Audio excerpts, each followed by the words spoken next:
देश के विभिन्न ट्रिब्यूनल्स के पदों पर नियुक्तियों के मसले पर सुप्रीम कोर्ट ने एक बार फिर केंद्र सरकार को कड़ी फटकार लगाई है।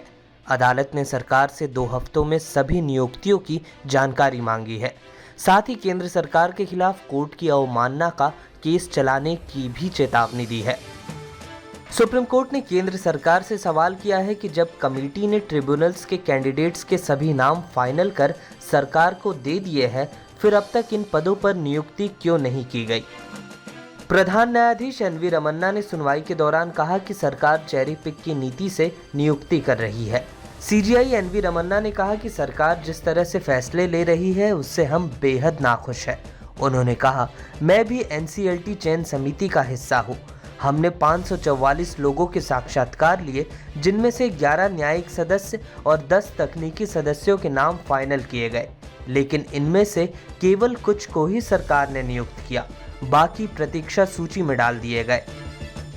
कोर्ट ने ट्रिब्यूनल नियुक्तियों के लिए अपनी सिफारिशों से चुन कर हो रही नियुक्तियों पर सरकार को कड़ी फटकार लगाई।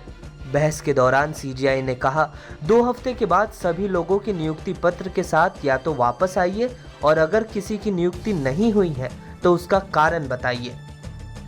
सरकार की ओर से जवाब दिया गया कि केंद्र सरकार को अपने अनुसार नियुक्ति करने का अधिकार है।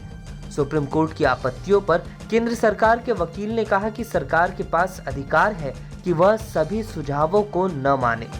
प्रधान न्यायाधीश ने इस दौरान कहा कि हम एक लोकतांत्रिक देश में रहते हैं जो संविधान के मुताबिक चलता है। ऐसे में आप इस तरह का जवाब नहीं दे सकते।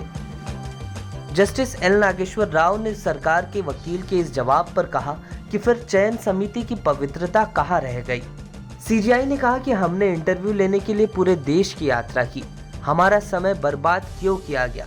उन्होंने कहा, हमने कोविड महामारी के बीच यात्रा की क्योंकि सरकार ने हमसे साक्षात्कार करने का अनुरोध किया था। यह बेहद दुर्भाग्यपूर्ण है। इस मामले में सर्वोच्च अदालत ने सरकार को 2 हफ्ते का वक्त दिया है। कोर्ट ने कहा कि ट्रिब्यूनल में हैदराबाद में कोई व्यक्ति नहीं है, वहां के लोगों को कोलकाता जाना पड़ता है, कोलकाता के लोगों को लखनऊ जाना पड़ता है। सिस्टम पूरी तरह से खराब हो चुका है। किसी भी तरह की दिक्कत को लोगों की नियुक्ति कर दूर किया जा सकता है। इस वीडियो में फिलहाल के लिए इतना ही। देश दुनिया की तमाम ताज़ा तरीन खबरों के लिए हमारे YouTube चैनल लोकमत हिंदी को सब्सक्राइब करें। अगर यह वीडियो आप Facebook पर देख रहे हैं तो हमारे पेज को फॉलो करना न भूलें।